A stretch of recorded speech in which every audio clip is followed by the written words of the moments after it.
That was really a nice cup of chocolate, George. Now, I'm ready to hear more about our spicy friend.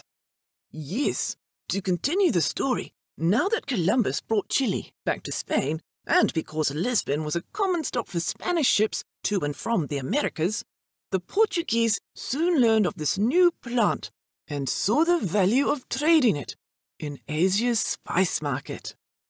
So, in 1498, Vasco da Gama, the Portuguese explorer, reached India with Chile, and voila, Chile began to take root in Asian cuisines.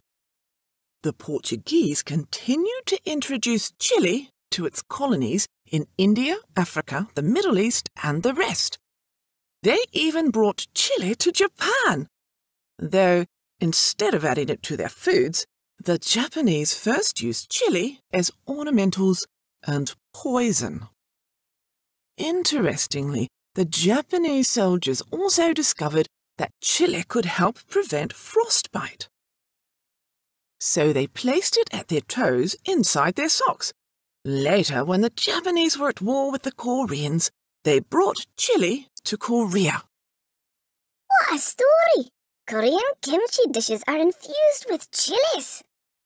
Yes, Stuart. From Korea, chili then moved on to China. I know some famous dishes in China spiced with chilies, George.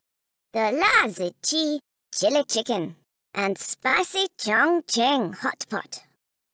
There are also dishes with names that can really be very misleading, such as the water-boiled beef or water-boiled fish. These are not at all water-boiled. These are dishes cooked with oil and chilies, super spicy. So beware when you place your order. Yes, unknown to most, China has now become one of the largest consumers and producers of chilies.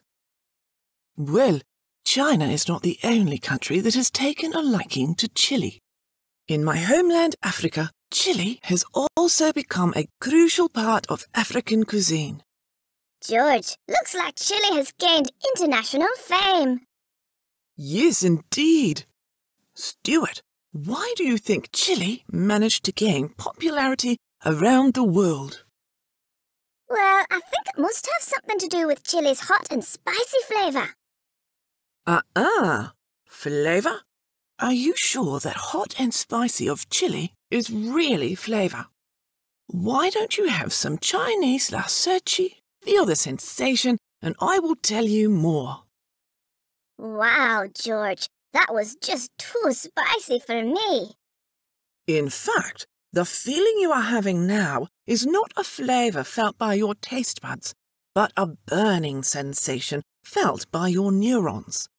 Any part of our bodies, even our toes, as long as there are neurons, can feel the hotness of chilies. That's why Japanese soldiers put chilies in their socks against frostbites. This is really interesting. Why did chili develop this unique feature of spiciness? Survival, Stuart. Chili needs to disperse its seeds with the help of others. However, mammals tend to destroy the seeds when they ingest it. Hence, chili tries to fend them off with the burning sensation, a way to deter the mammals from eating it. So, if the animals are scared away, who would do the task of dispersing seeds for chili then? The birds. Birds do not seem to have the receptor for this burning sensation, so they are the perfect help for chilies. How clever! Birds can travel further than the mammals. But I think chili did not expect that human would actually take a liking to the burning sensation, and it helped it journey to places it would never have reached with birds. That is so true. Moreover, humans have managed to crossbreed chilies to create different varieties and increase their hotness. One example of hot chilies is the Carolina Reaper. It has a Scoville scale of over 1.5 million. Scoville scale? Is that a measurement for spiciness? Yes, Stuart. The Scoville scale measures the hotness of the chili by the amount of sugar water needed to dilute a drop of the chili extract. such that its hotness can no longer be detected. For the example of Carolina Reaper, one needs roughly 10 bathtubs of sugar solution to dilute just 1 drop of its extract. Wow, I heard Pepper X and Dragon's Breath are even hotter than the Carolina Reaper.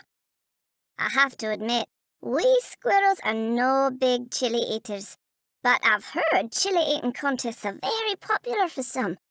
I recall reading the news that one man ate a ghost pepper pureed hamburger and ended up with a hole in his throat. That was indeed a real incident. Besides chili eating contests, people also like to try very spicy dishes. For example, pho, one of the hottest curries.